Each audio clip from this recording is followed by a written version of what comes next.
आपका शब्द बताता है कि आप आश्रित हैं। आप समर्थ खेवैया की नौका पे नहीं बैठे, तैरने वाले हैं। तो अब आपको डर लग रहा है कि पता नहीं मैं पार जाऊंगा कि नहीं जाऊंगा, कि डूब तो नहीं जाऊंगा बीच में।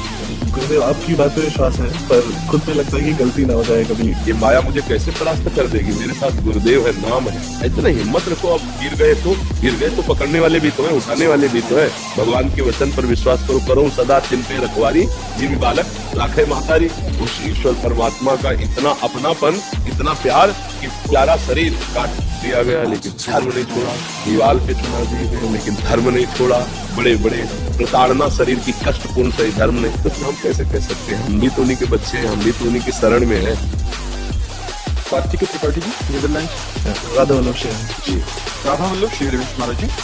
गुरु जी, मन में हर समय सवाल चलते रहते हैं। आपके माध्यम से ये जाना कि सुख भौतिकवादी चीजों में नहीं परंतु ईश्वर की प्राप्ति में होता है, ईश्वर के चिंतन में होता है। इसके पश्चात अब मन में इस सवाल में परेशान हो जाता हूँ, क्या भगवत प्राप्ति होगी? क्या सिर्फ हमारा प्रयास इसको सुनिश्चित कर सकता है? इसलिए अभी देखो, अगर ठीक से शब्द सुनोगे तो उत्तर मिल गया।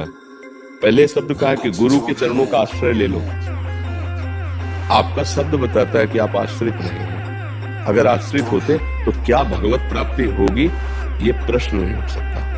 आप समर्थ खेवैया की नौका में नहीं बैठे, तैरने वाले हैं। तो अब आपको डर लग रहा है कि पता नहीं मैं पार जाऊंगा कि नहीं जाऊंगा, कि डूब तो नहीं जाऊंगा बीच में। और अगर समर्थ खेवैया के नाव में बैठे होते तो आपको लगता कि नहीं, मैं तो डूबा ही डूबा हूं, मैं तो नाव में बैठा हूं इसलिए पार हो गया। हम लाखों पार हो गए गुरु चरणों का आश्रय लेकर, तो हमारा कहीं बाल बाकी नहीं हुआ। जब तक हम गुरुदेव के चरणों का आश्रय लेते तो ये प्रश्न नहीं खत्म होगा।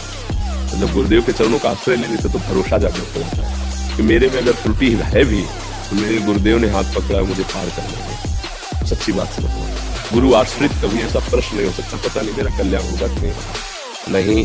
समर्थ गुरुदेव है, मेरे में कमी है, मैं तैर नहीं सकता, पर मैं उनकी नौका में बैठा हूं इसलिए पार हो गया।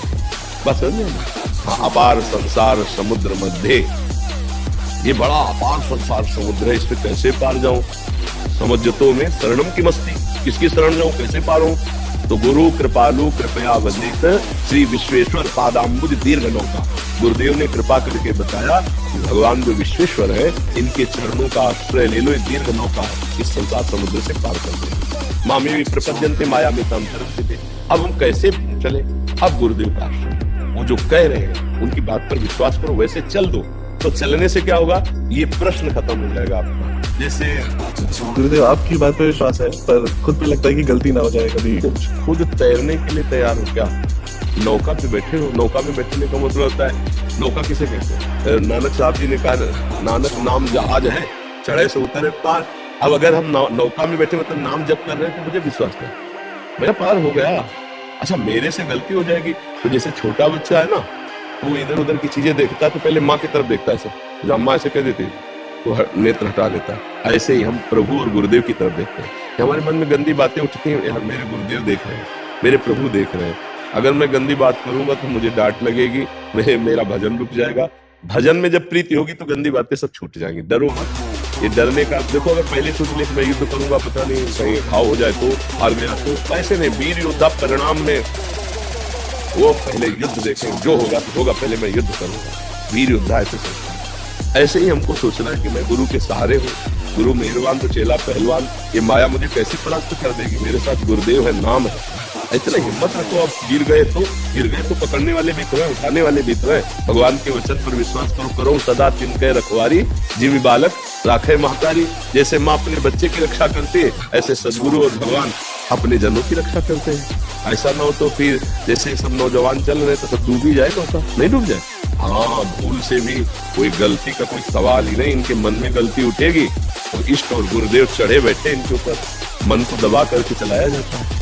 तो डर तब होता है जब हम स्वयं पार होना चाहते हैं, और डर तब नहीं होता जब हम इष्ट और गुरु के भरोसे होते हैं। अब गर्दन कटवाने में भी डर नहीं हुई महापुरुषों को। अपनी धर्म अपनी निष्ठा से नहीं हटे, गर्दन कटवा दी। सोच लो कैसा निडर स्वभाव हो गया।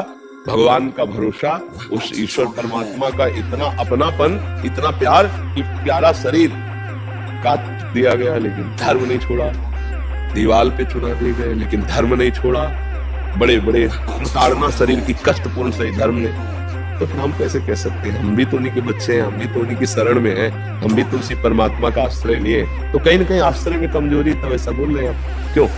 मतलब विश्वास में तो कोई कमजोरी नहीं गुरुदेव। तो फिर निश्चित कोई है, चाहे जहां हो तुम, मतलब कहीं भी रहो।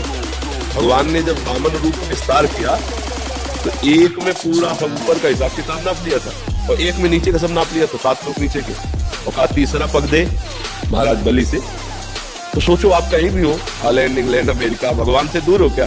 भगवान के चरणों के पास ही हो, सब भगवान के अंतर्गत। हम विराट रूप भगवान की गोद में वास करते हैं। भगवान को कहा गया महतो महियान और अणुअणियान, इतने छोटे हैं कि जिसे तुम सूक्ष्मदर्शी से जिस जीव को देख सकते हो उसके अंदर भी आराम से सो रहे हो। और इतने महान है कि अनंत ब्रह्मांड भी उनके अंदर भी कोने में है। ऐसे भगवान के हमें तो हमें थोड़ी सोचना है इतनी दूर देश में भगवान हमारी रक्षा कैसे करें। भगवान सर्वत्र है, तो जहाँ आप हो वहां भी है। भगवान सबके हैं तो आपके भी हैं। भगवान सब समय में है, तो जिस समय आपको कोई खतरा होने वाला उस समय भी भगवान है। अगर आप भगवान से को भूल जाते हैं, भगवान से विमुख हो जाते हैं, तभी आप धोखा खाते हैं। अगर भगवान की याद रहे तो आपको कोई परास्त नहीं कर सकता। दूर रहता हूँ ना तो वहाँ पे आपको रोज सुनता हूँ, पर क्योंकि दूर रहता हूँ तो कभी कभी आप ये सोचो जैसे आज हमसे बात कर रहे हो नजदीक बैठ के, वैसे मोबाइल में रख लिया, ऐसे नहीं देख सकते। महाराज सत्संग कर रहे हो, मैं सुन रहा हूँ बैठे। और अगर आप तन्मयता करोगे ना तो स्वप्न में आकर उपदेश मिल जाएंगे आपको। जागृत में पता चलेगा मुझे बचा लिया गया, मैं तो गिरने जा रहा था। आश्चर्य होगा आपको। कहीं दूर नहीं हो, बिल्कुल नजदीक हो, बिल्कुल नजदीक। और हमारे पास बैठे हो, हमारी बात न मानो, भजन न करो तो बहुत दूर हो, आप जा ही नहीं पाओगे, है ना।